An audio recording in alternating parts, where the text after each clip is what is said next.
helps to turn the microphone on. It's Tuesday, folks, and I am here to talk to you about traffic safety, traffic law, and police stuff. My name is Sean Shapiro. I am a police officer with the Toronto Police Service. I talk about those things because, well, they're near and dear to my heart. Why? Because I walk, ride, and drive, and so do most of you. That's why this important show is here. This show is important. That's why it's here. It's to answer your traffic and police questions, so you know stuff before you do stuff, so you don't get charged with stuff. Somebody at the Honda Indy says, say the line, say that thing that you say every day. And I'm like, I don't know what I say. I just say what I say when I say it. I don't actually have a script. No, there's no script here. This is entirely unscripted. And it is a show that is for you, truly, because we care. We want you to know stuff. So we're going to talk about a few things very quickly. We're going to get into stuff like the Vision Zero enforcement team. Now, normally I have this tab open in advance, but I didn't do that this morning because I was talking about other stuff and things. Actually, a very, very sad news. I just found out that Chuck Conkle, a staff sergeant with the Toronto Police Service, passed away, I believe, yesterday.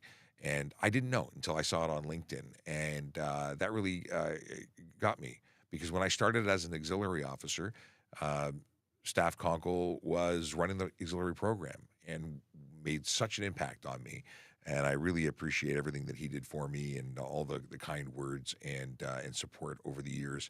And I'm very, very sad to hear of his passing. And I'm sorry for the family that I'm sure that loss is a huge, I feel it and I can't imagine what they're going through. So I wasn't planning on talking about this, but it just popped into my head, and there we are. Yeah. Real life. It's sometimes not fun. Okay. We're going to talk about Vision Zero enforcement team because I need to. They are the magical officers who go out and change driver behavior one ticket at a time. And for anyone who says that ticketing doesn't change behavior, well, we'll have to agree to disagree, because if I give you a ticket, you might not do that again. It's a wonderful reminder of the fact that you got caught doing something you shouldn't have done, and if you didn't want to get caught again, you'd change your behavior. That's the whole idea behind it. It worked for me. When I was a kid, 16 years old, I ran a stop sign, I got a speeding ticket. Don't know the timing, don't know exactly. I remember very, very specifically the stop sign. I even remember the officer because now I'm friends with that officer years and years and years later. I every time I see him, I tell him that he gave me a ticket. But anyway, we're not sore about it. He made me a better driver. I was more aware after that ticket. I was new. But my whole world changed because of those tickets. I became safer, more aware. That's what people sometimes need. A little kick in the butt, a ticket. Now, what kind of tickets are people being kicked in the butt about? Speeding, aggressive driving, distracted driving, and impaired driving. The stuff that leads to serious injury and death on our roads. Now, people get bent out of shape about Vision Zero. They say it's a zero vision. Listen, we understand. The concept is that minor collisions are going to happen. Minor stuff is understandable. Dare I say even acceptable.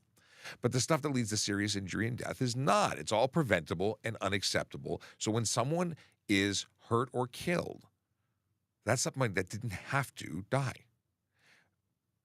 That's important to understand. You know, when you talk to people about the tragedy on the road, very often people say, well, it's for a city your size, losing 45 people isn't that bad. I'm sorry, it is that bad. It's terrible. 45 people, 45 families disrupted, destroyed even. Communities missing the people they love that make others smile, even if they make people angry. We're talking about lives, and one is too many to lose. So if you're behind the wheel of your car, do the right thing. Drive safely. Follow the basic rules. We're not talking about rocket science here. Basic rules. And if you don't know what the rules are, read up on them. Be involved in our show. Ask questions. That's what we're here for.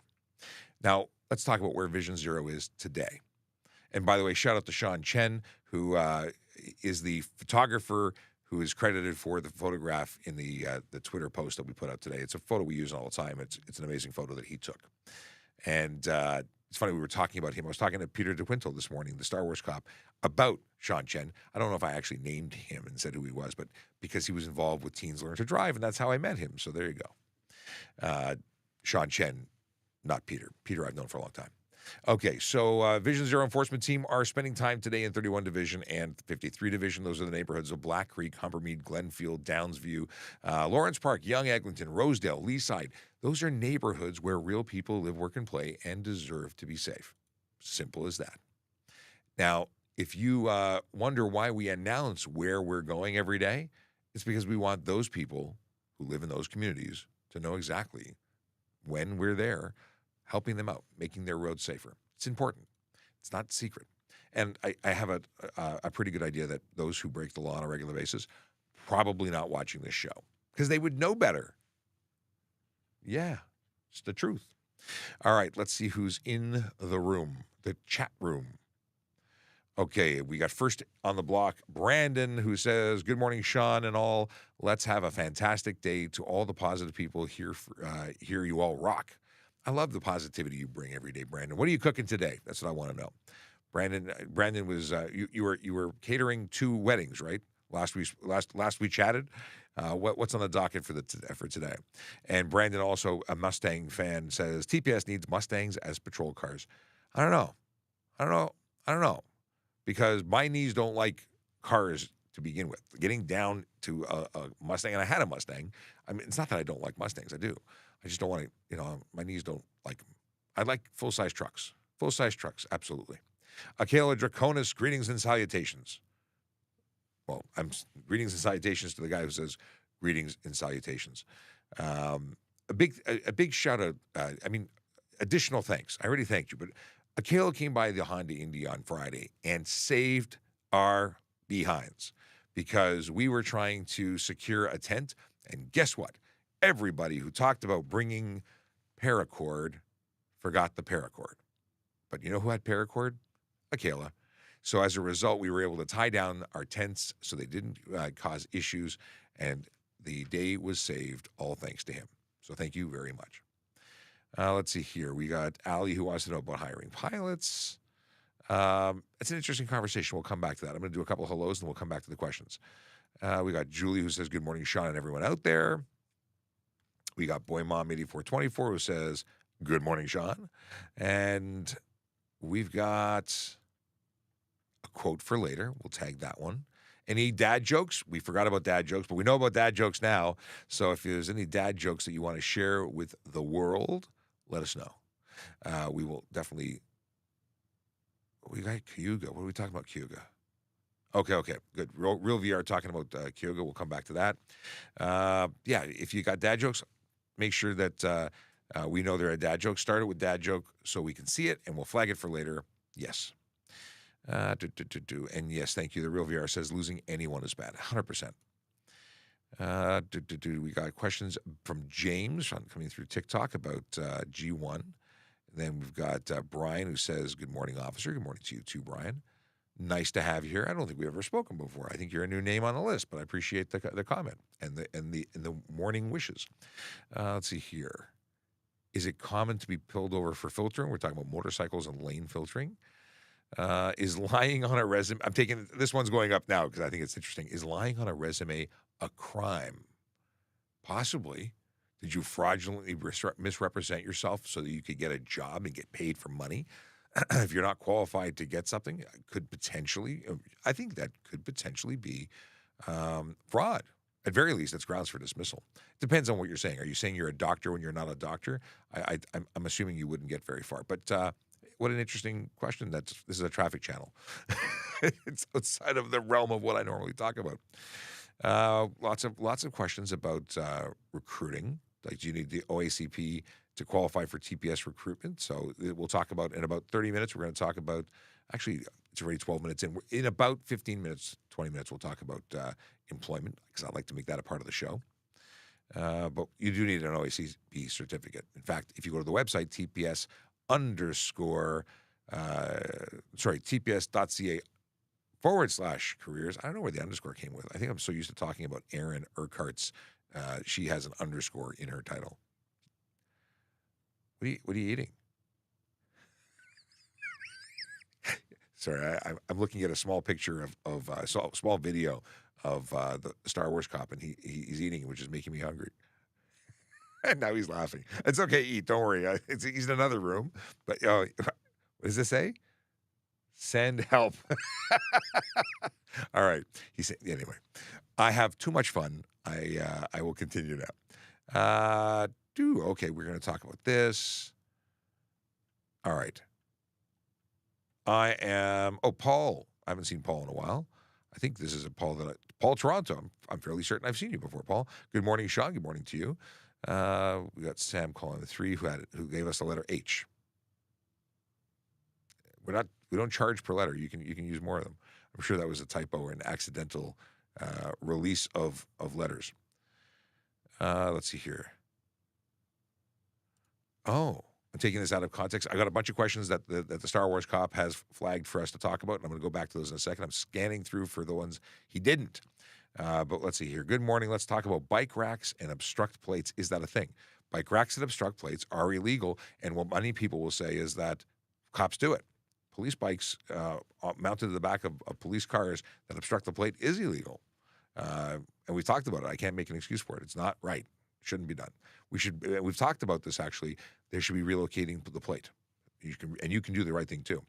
Oddly enough, you can still get a ticket for it. Okay. What is this? Running into issues with 14 plus. Oh, Kate is dealing with sidewalk and bicycle issues and people running in. I've heard of people actually being assaulted by cyclists, not just almost run over, but yelled at and spat on and all sorts of negativity. Very interesting reports that have come out of some very aggressive people above the age of 14 or 14 and above, because you must be under the age of 14 in order to be on the sidewalk. So it's definitely a problem, and we do have officers who are actively engaged in education and enforcement on that, but it can't be the focus all the time, and very often these things happen when we're not there. Never a cop when you want one. That's the problem. Or when you need one, that's the saying, because we're being a cop where somebody else needs us. There's only so many of us to go around. We need more, which is why we're hiring. TPS.ca/careers. We'll talk about it again in a sec. All right. I'm not going to keep talking about the ones that aren't flagged. I'm going to go into the ones that are flagged. And that is, can you have purple lights on the car? On the car? On your car? Not my car. You can't have purple lights on your car. At least you can't have them as headlights. You can't have them as taillights. You look at the folks that work at funeral homes. They will use a purple light as a beacon. And I don't know if there's anything specifically in law that says purple is okay. There's certainly nothing in law that I'm aware of that says purple isn't okay. Amber is ideal, but purple seems to be used by them. Where do you want to put purple? I need to know more to give you a really definitive answer. So we'll go with the basics. You can't project it forward, and you can't project it backwards. Yeah. So actually, I guess that would make it not proper. Just thinking about this, because if it's a 360 light, even the flashing ones for the funeral homes are technically projecting it forward. All right. Does TPS and RCMP hire pilots from outside, or do they train their own? Interesting you're talking about pilots, because I just heard about someone talking about joining the OPP because of the fact that they're a pilot, they come with a license, and they have an opportunity to move into that specialty. So if you have it, obviously they don't have to train you. I've never heard of we don't have pilots. We don't have planes or helicopters directly with the Toronto Police. So I'm assuming we hire pilots. But I'm sure we have former military people who came with pilot licenses. Mind you, we have a pilot cop. He's on Instagram. And an awesome dude who actually has a program. He teaches kids how to fly. They use simulators, and then when they finish the program, they actually go out and fly. Pretty awesome stuff. He's been on the show before, and we'll have to have him on the show again. But but he was a pilot. It has nothing to do with this policing. But if we ever buy a plane, we have a guy to fly it. Let's see here. Folks take the high speeds to Cayuga Drag Strip or Mosport Racetrack. So much fun and in a safe spot. The Real VR, by the way, you've been showing up a lot lately. Thanks. It's nice to have you around. Now, the deal is, if you want to go fast and you want to do it legally and safely, go to a track. There's lots of options. And you always say that, the track is expensive. Okay. So is a stunt driving charge. But the chances of you getting arrested or killed are lower on a track than it is on the street. You're going to hurt someone on the street. Um, Doing dumb stuff on the road is well, it's dumb. That's why, and it's illegal. Oddly enough, a lot of the stuff that's illegal is because it's stuff you're not supposed to do because it's not safe. That's how these laws come into place, because people do dumb stuff and then they make laws about it. But going to the track, I mean, you can take a car as long as it's a safe vehicle on certain track days. It's open to all, and you can see what you can do. But they have paramedics on site. They have fire response on site. They have a plan for when things go wrong. And sadly, things do go wrong. I don't know if anyone was at the Honda Indy. I was there for the whole weekend. And I can tell you that there were a number of crashes, a number of vehicles towed away. And the weekend before at Canadian Tire Motorsports, my buddies had a car in the race that the driver had to get cut out of. Okay. Interesting. Got it. Well, James has a question. Let's get it answered so they can stop repeating themselves. Just a reminder, the chat is an ask once kind of thing. And not that you can't ask different questions, but please don't repeat yourself. We're answering questions, and we're about, well, this question was, how long ago was it? I don't know. I'm 19 minutes in, and I'm probably still in the first 10 questions asked. So it takes a while to get through because I say words other than direct answers in line. I think that's an appropriate way of saying that. I talk about it. That means you're going to have to wait. So the question was, if you take your G1 after a year, if you take your G1 after a year after trying to take it, do you pay $198 and $16 in Ontario? So the G1 time frame, if you failed your G1, it's 40 questions, 20 questions about signs and 20 questions about rules of the road. If you read the book, you should have passed your G1. So once you pay the initial fee, I imagine whether you get the regardless of the rewrite, it's a 5-year term that you have your G1 for. Now it's a 5-year expiry for your initial license, which is learning permits, everything together. So if you pay for that, it includes your G1 term, it includes G2. When you switch to it, I don't have to pay again. All the way up for the first 5 years, it's all covered in that, except retakes of exams. That's my understanding. Hope it helps. Is it common to be pulled over for filtering? I like fur being spelt that way, or fear filtering. Anyway, I'm sure it was a typo, but I'm making fun of it. So Gunnar, the deal is that it is common.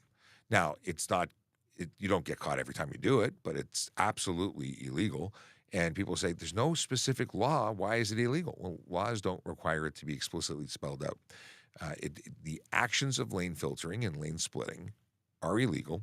And if you have an officer who sees you doing something they determine is unsafe, expect to be pulled over for it. Careless driving, stunt driving, or even criminal dangerous driving could be the result. And I would suggest against doing it. What's the ticket for driving in the commuter lane by yourself? I think it's like $180. This is for improper use or when you're not permitted to use the HOV lane and you choose to. It's either 150 or 180. Let's have a quick look, because we have the technology. Apparently, we don't have the technology. High occupancy. $110. Why did I think it was more? Improper use of the high occupancy vehicle lane. $110, 3 demerit point. No person shall drive a motor vehicle in a high occupancy vehicle lane to enter or exit a high occupancy vehicle lane except in accordance with this section and regulations made under it. Maybe it's the one for the sign. There's 3 charges. There's improper use, prohibited use of left lane on Kings Highway. That's different. Prohibited use of lane beside high occupancy vehicle lane. Interesting. Not something that I would have come into contact with or have a reason to enforce, because HOV lanes are primarily on the 400 series highways, which I was rarely ever on, because we're the Toronto Police, not the OVP. But that's not to say we couldn't lay the charge, just not something that I was ever focusing on. Let's see here. If you slow down to go over train tracks and someone hits you from behind, who's at fault? Amazingly, the person behind you is responsible for their vehicle. You're responsible for your vehicle. If you slow down, they need to adjust their speed to avoid hitting you. That's how it works. So if you did something dangerous, like you had no brake lights and you slammed on the brakes and they hit you, that is an element outside. It's a circumstance that changes things a bit. But they shouldn't be following too close. They should be following at a distance far enough behind that they can adapt to the changes in the road ahead. So, yeah, that's the thing. Now, could you be also partially responsible if you were driving in such a way that was unsafe? Maybe, but there's more to it. The simple is they're responsible for their movement of their vehicle. You're responsible for yours. Paul Toronto says, are you going to relay the chief's press conference regarding assaults on parking enforcement officers? I haven't seen it. Is that today that happened? We don't generally play press conference content here, but I will tell you that the Toronto Police definitely takes it seriously when people that work for us, parking, police, or otherwise, are assaulted just when they're trying to do their job, or assaulted for any reason. Assault is a serious problem. There's nothing that justifies it, and we go out and arrest those people that commit assaults, and then we prosecute them to the full extent of the law. Okay. Is there a fine for not renewing your license on time? Someone told me that there is. There's a fine for driving without a license, which is what you're doing if you don't renew your license on time. So let's say your birthday has come and gone, and you're driving. You had a license, but on your birthday, you ceased to have your license. It expired. If you continue to drive with an expired license, you're driving without a license, and then yes, you'd be eligible for a $350 fine for driving without a license.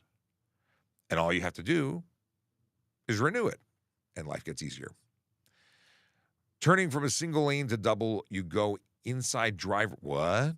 Turning from single lane to double, you go inside. Driver turning right, red turns, hits you, who's at fault? Do you know what they're asking there? Northern Bear, you asked me something like this yesterday, but I think you asked it differently, and now, for whatever reason, I'm having difficulty. I'm discombobulated. Turning from single lane to double lane. Oh. Well, so you're making a left turn, I'm assuming, and you go on the inside, so you're staying in the appropriate light, and the person making the right turn, it's a double lane, so they should be turning to the right lane, the curb lane, and then you be in two different lanes, how they hit you. If they go wide into your lane, they've made an improper turn. They're responsible for making a right turn when it's safe to do so and in completing that turn in safety. Is it possible that you could be partially responsible? Anything's possible. But if everything goes as planned, you shall be in the appropriate places. Hey, if you're watching and you don't know who I am, my name is Sean Shapiro. I'm a police officer with the Toronto Police Service, and I talk about traffic safety, traffic law, and police stuff pretty much every day. If you've got questions, we've got answers, please feel free to ask them in the comments section. Now, if you are watching, and Dre Studios is watching, and he's watching on Twitch, no less, he shout out to Tooth Racing. What's going on? Tooth Racing, TWOTH. Actually, it's auto sports. Auto sports? I always call it racing, but it's Travis Hill Racing and Tooth Auto Sports. Auto sports? Dre, give me a shout out and tell me what it is correctly. TikTok's still working, 10:13, 10:26. Oh, it looks like it might be broken.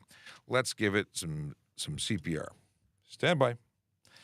Sometimes, to our moderator, to let you know what's going on, sometimes it don't work. Sometimes it has a problem, and I have to give it a little bit of a kick, and that's what I'm going to do right now. The bot. We hit the switch, and the bot should fix it. Oh.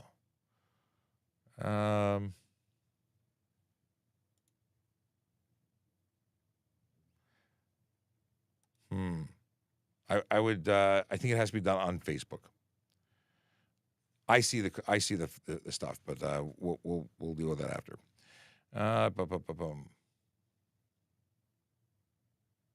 Okay, moving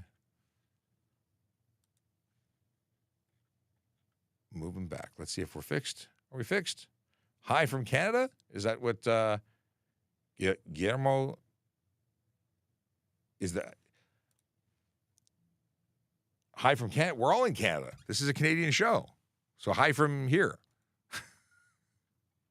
All right, sliding back here for a second. All right. We got Evandro who says, good morning, your Brazilian fan is watching again. Of course, Evandro is a Pure Regional Police auxiliary member. And he's an auxiliary member because he got the itch for becoming involved with policing by watching this show. So we thank him for everything he's done to get involved with the policing family. And good luck as he continues his path to becoming a police officer. All right. We got Linda who says, good morning, hero. We love you all. Thank God or you and other heroes who is here to help us. You know what, Linda? Always your positivity is appreciated. Linda's a big fan of police and emergency responders. We've got here, and so we appreciate the appreciation. We always pass it along. Let's see here. We got Martin. Martin says, if someone cuts you off and slams on the brakes and you hit them, who's at fault? Well, that's very interesting. So that is often referred to as a brake check, an unsafe move, and depending on the circumstances, might qualify for stunt driving. Stunt driving is actually if you were to, cut someone off and jam on the brakes or pass them aggressively, jam on the brakes, intentionally braking so that there is a contact. That is going to be causing it could be two things. It could be the unsafe move. It could be dangerous driving if you have the intent of causing that collision. But brake checks are definitely stunt driving. So who's at fault? The person who does it. But could you have been giving yourself more room? Maybe, and that's where it could also be, something where it's questionable. So did I say it right?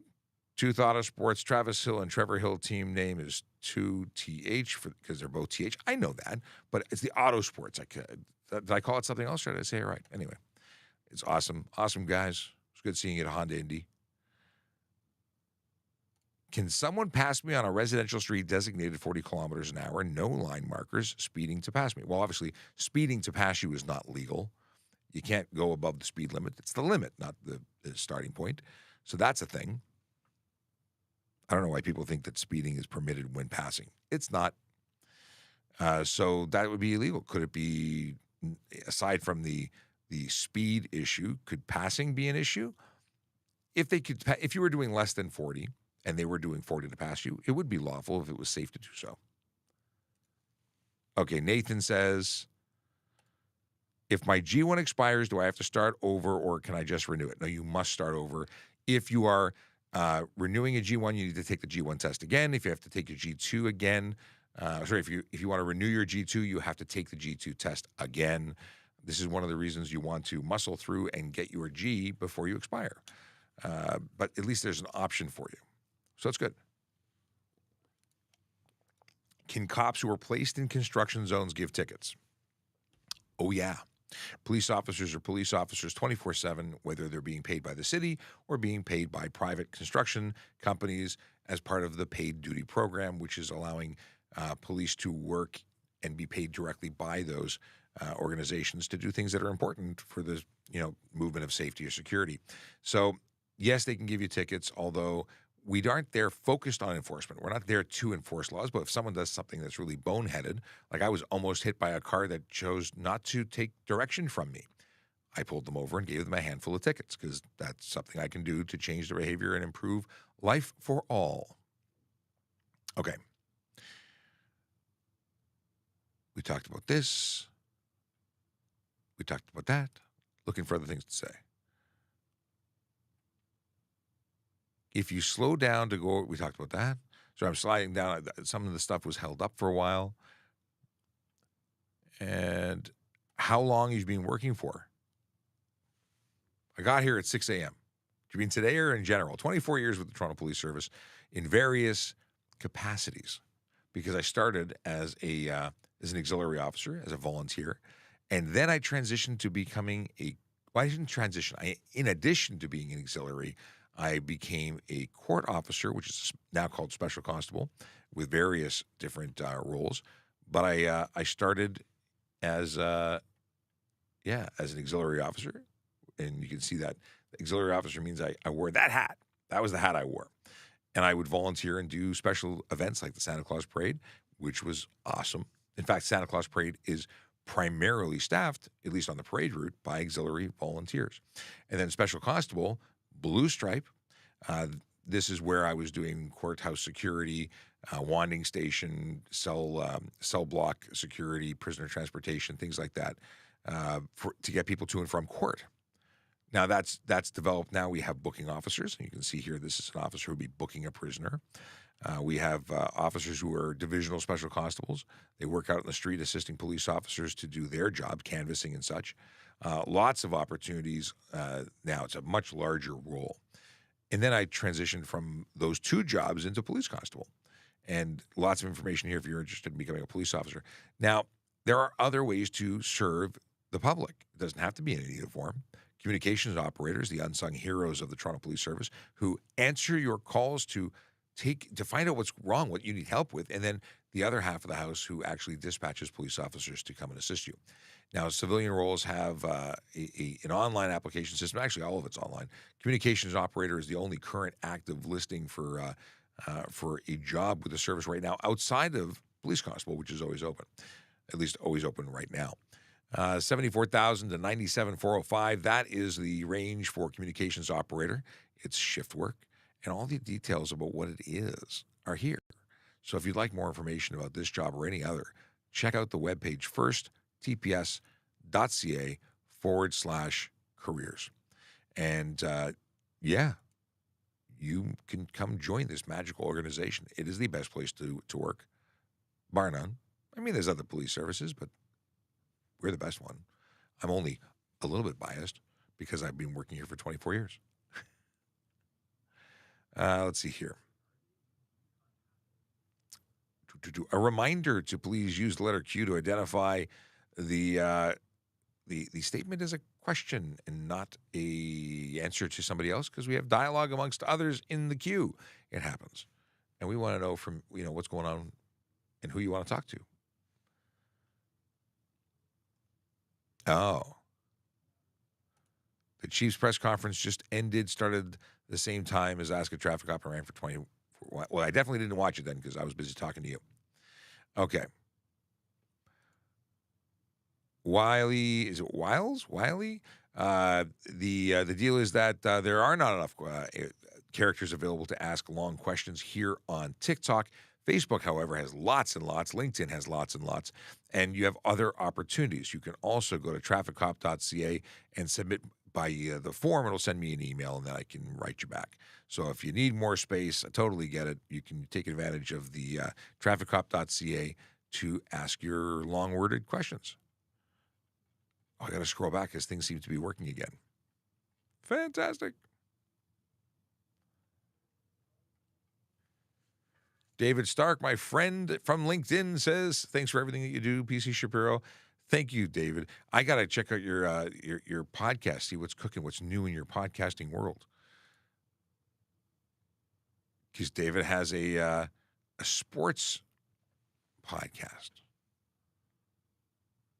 We got Ryan, the Thin White Line Interceptor, says, good morning, Sean. Since blue lights are illegal for everyone except emergency and snow removal, why do TTC buses have them? What is their purpose?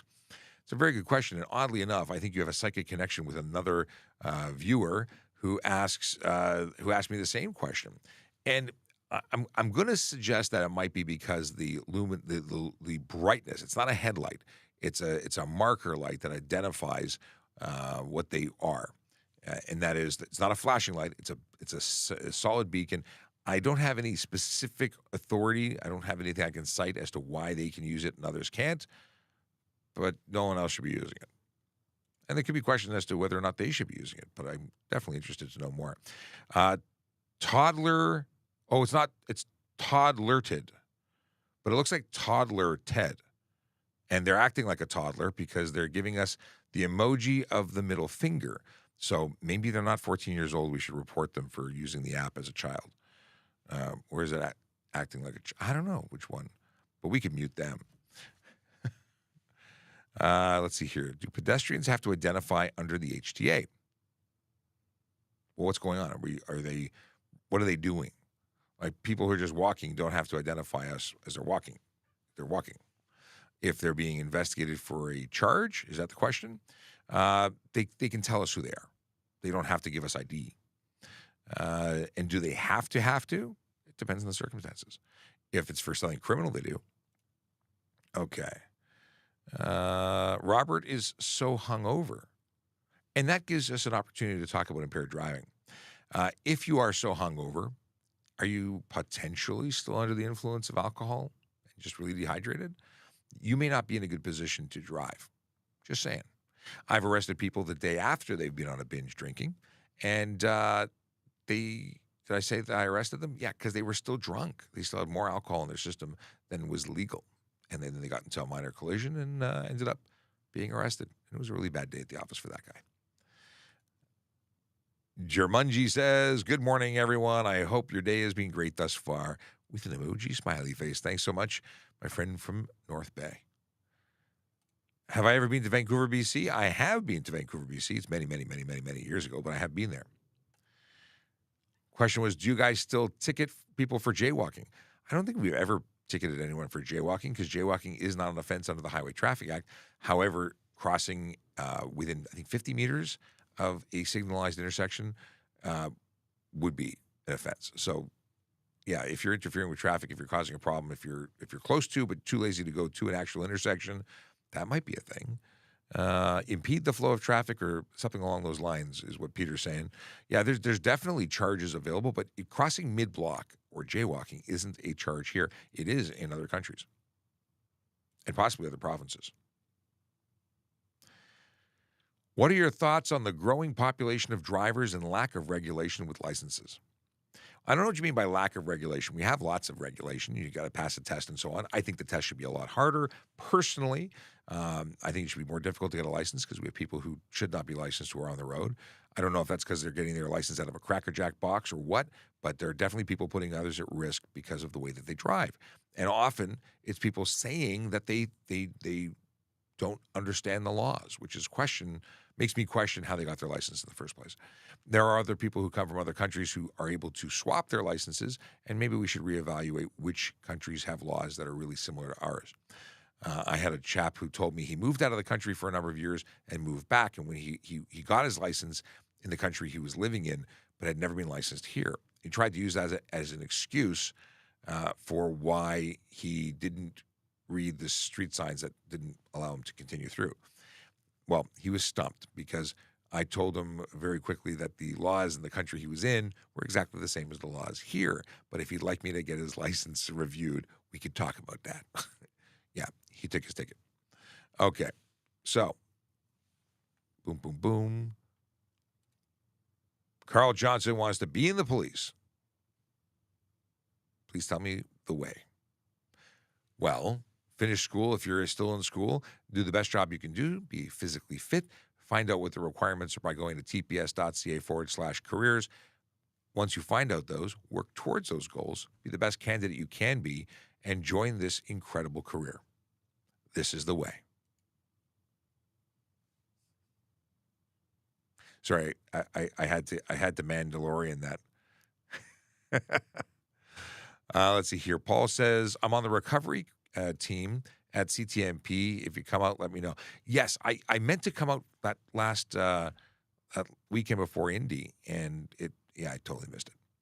But there'll be opportunities, Paul. I've got your info. I appreciate the offer. I definitely want to come out and see what goes on there and what you do when you're there. That's something I'm looking forward to. Just I need to figure out the timing. Okay. Ali says they have better things to do than to pull everyone over everyone going 110 on the 401. You're not wrong. 110 isn't really something we're focusing on. And maybe we would if there weren't people doing 120, 130, 140, 150 or more. There are people doing really, really dumb things, which makes the 110 look unimportant in comparison. Truth is, any speeding is illegal, and you shouldn't do 110, but it suddenly doesn't look that bad compared to all the really high flyers. So we have to pick and choose because we don't have the resources, and we certainly, when so many people are violating with such dramatic speeds, we can't justify stopping someone for 110 when there's so many others. I'm going to pick the fastest one. How long do you think to change the 401 signs? Don't know what we're talking about. You mean for higher speeds? I imagine they already did for the areas that are legal. The entire highway has not changed. It's not 110 everywhere. It's 110 in certain areas, so pay attention to the signs. Can I drive with my tiny dog on my lap? Well, here's two separate questions so we can deal with that. One, do you like your tiny dog? Because your tiny dog is going to get unalived. I got to say unalived on this platform. Your tiny dog's going to get squished. You're going to get Fluffy all fluffed up and squished into. It's going to be very messy. Why am I saying like that? Because your fluffy dog is going to take the impact of an airbag that's deploying between 200 and 300 miles per hour. It's going to destroy Fluffy, and that's not good for anybody. So as I joke around about it, I talk about all the horrific things that can happen to Fluffy. The truth is $110 fine for drive while crowded, or a much more serious $490 ticket for careless driving. Careless driving, yeah. $490 careless driving. That would be what you're eligible for deciding to take Fluffy on your lap, because you're not focused on driving when you've got it's a tiny dog, not a rodent, but it's an animal of any kind on your lap. Bad day at the office. And Star Wars Cop makes a really good point. He says it's an object that will become a projectile that can injure you in the event of a collision. And you know where they should be? Tethered or crated in the back seat. Fluffy may not be happy being so far away from you, but they'll live. Just like children who are properly secured in the back seat. You want to use a tether, and the tether should be affixed to the vehicle. Ideally, even, you want to have them in a crate in the back. Now, let's talk about a couple reasons why. Aside from the fact that it's illegal to have them on your lap, if they're just roaming around your vehicle and you get into a collision, they become a projectile. We've covered that. Let's say they're fine. Nothing happens on the collision, but they get out of the vehicle because the window's broken, and they run into traffic and they get squished out there. You're going to feel terrible. What if they bite someone who is trying to help extract you from a vehicle in a more serious collision? So fire department is now trying to extract you, and they're dealing with your maybe not so friendly dog. Maybe Fluffy is really friendly, but maybe they're not. And at that point, life-saving measures are delayed because no one wants to get bit. So I would seriously consider not doing it in any other way other than we suggest. It's the best way to do it. Avoid tickets and avoid Fluffy being squished. Okay.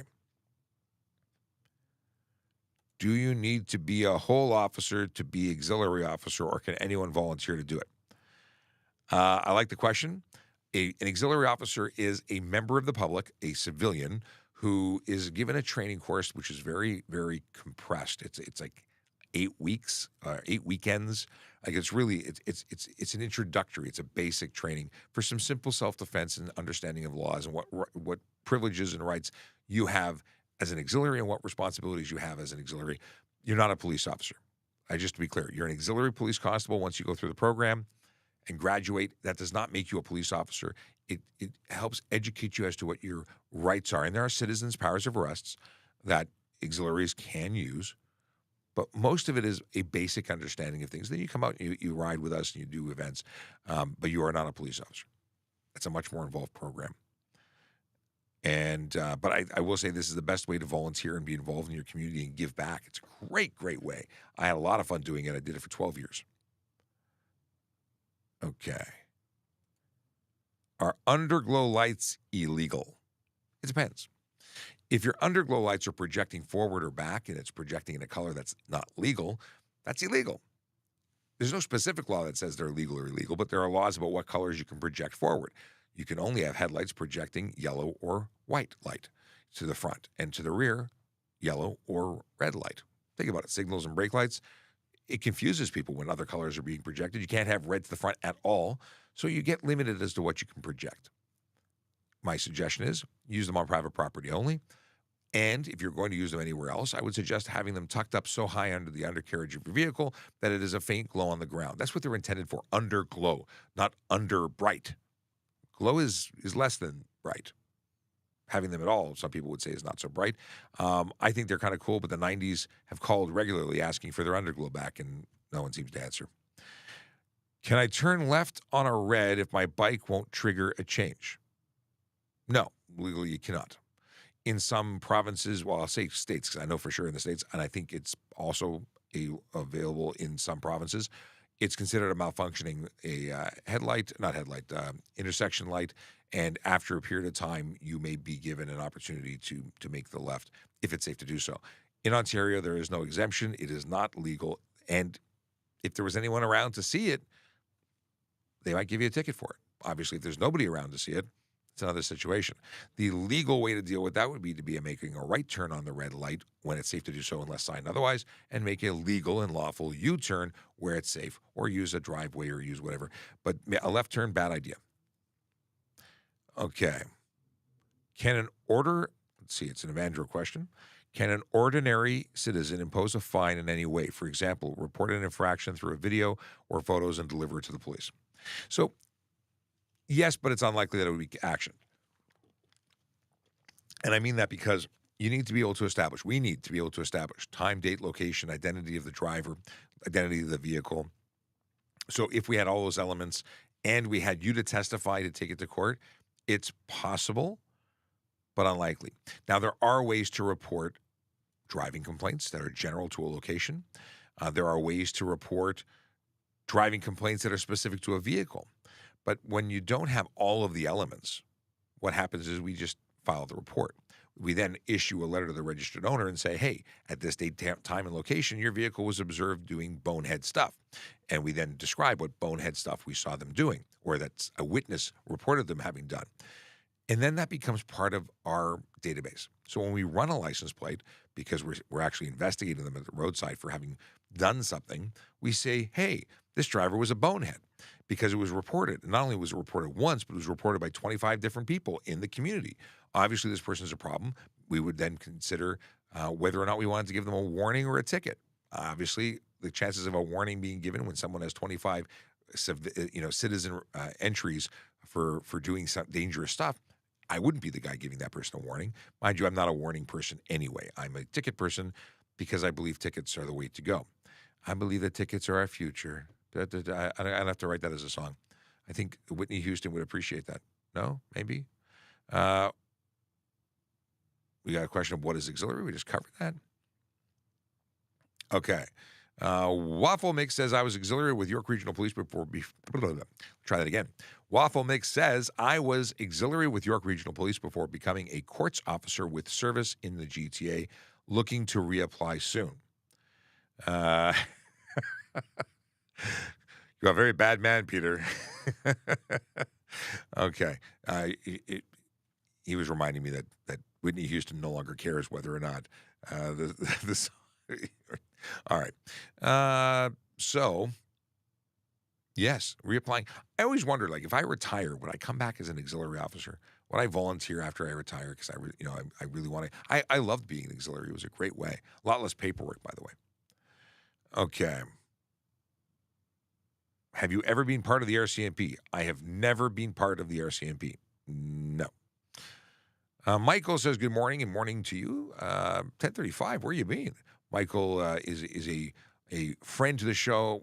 We've had 3 indies together. Although we've seen each other at other events, 3 indies. Yeah, it's pretty cool. Takes the train, comes by to say hey. And then I meant to ask you, Michael, how is the ice cream? Was the ice cream, did I ask you? Michael had an ice cream at the, I had chicken fingers and fries that were ridiculously overpriced at the Honda Indy. I don't know if all the food was expensive, but the food at that particular booth, although tasty, was pretty expensive. But he had ice cream and it looked good. Okay. Things just moved around. Let me find out where we was. Stephen Minardi says, morning, Sean. I hope you have a great day, brother. Well, thank you very much. I appreciate it. I hope you're doing the same. I hope you're having a great day. I'm having a great day. I'm always having a great day. I am happy to be here. Does experience of tactical security guard, if I want to get into does experience of being a tactical security guard help if I want to go in? What is a tactical security guard?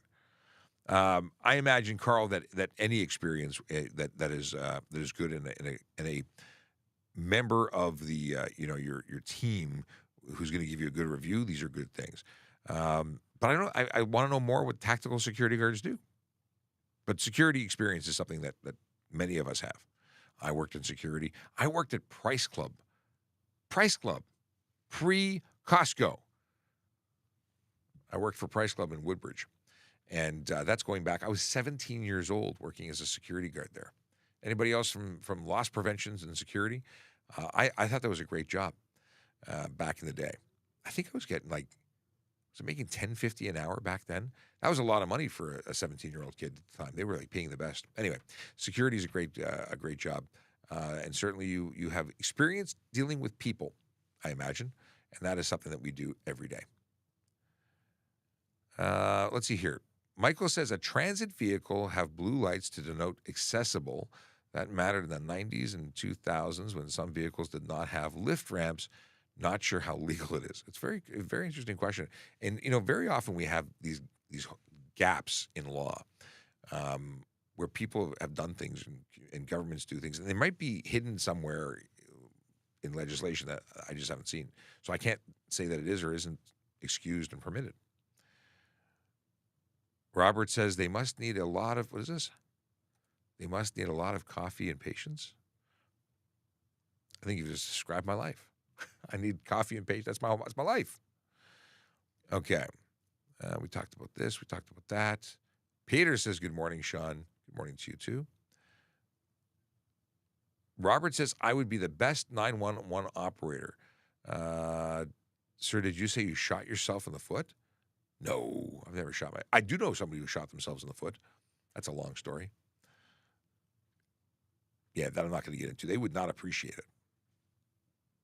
Do you have anything, Peter, we should talk about before we go into dad jokes?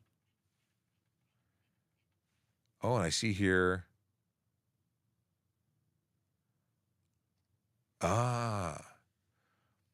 So Pepe Pat says, good morning, Sean. Good morning to you, too. I see we're having some issues with TikTok today because there's a bunch of stuff I just looked over, and I see that there's a bunch there.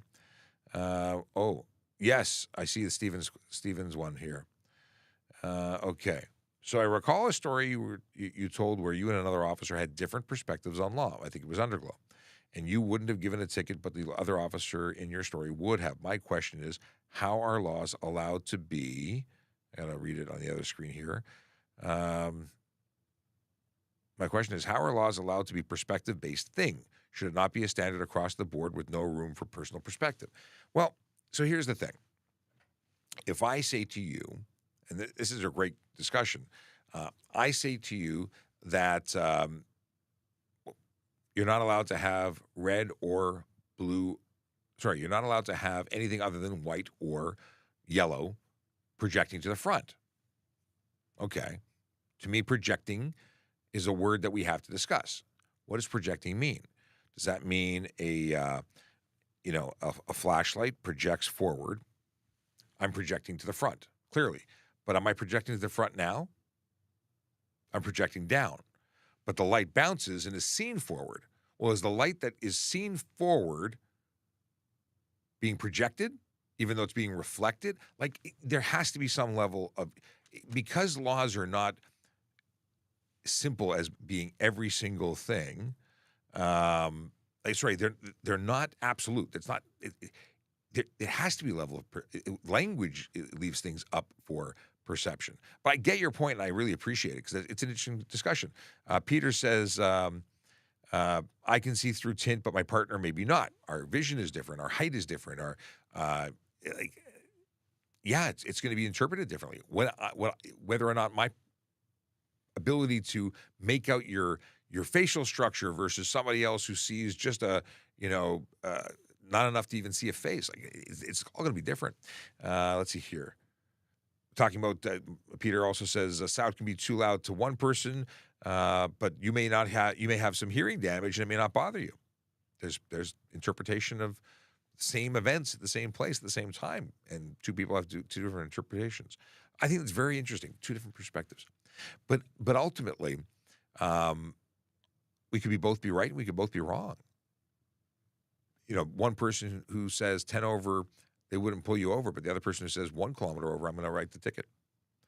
And very, very appropriately, Peter says we could do an entire show just on this topic, and maybe we should. Manraj says a tactical security includes handcuffs and other weapons. I've never heard of that before because I was fairly certain that any security guard who was qualified to carry handcuffs and other weapons could carry other weapons and handcuffs. But it does sound very tactical. And then there's tactical pants. So there's straight pants and there's tactical pants. I would be very tactical if I was given the option. I like tac pants. They're very comfortable. Let's see here. I think you should have a defense representative on your show. Well, that would be counterproductive, I think, because we are the police. We're all about writing tickets, and defense is somebody else's business. We talk about the things to avoid getting charged, but we don't deal with defending you because we're in the business of writing the tickets. But I appreciate the perspective. See what I did there? Dad joke time. Okay, we've got our buzzers ready. What do you call a detective who solves cases accidentally? Sherlock Holmes. I like that. Sherlock Holmes. I like it. That's good. I like it. Okay. Are you ready for a Star Wars themed one? Why did Leia change her hairstyle on Hoth? She was freezing her buns off.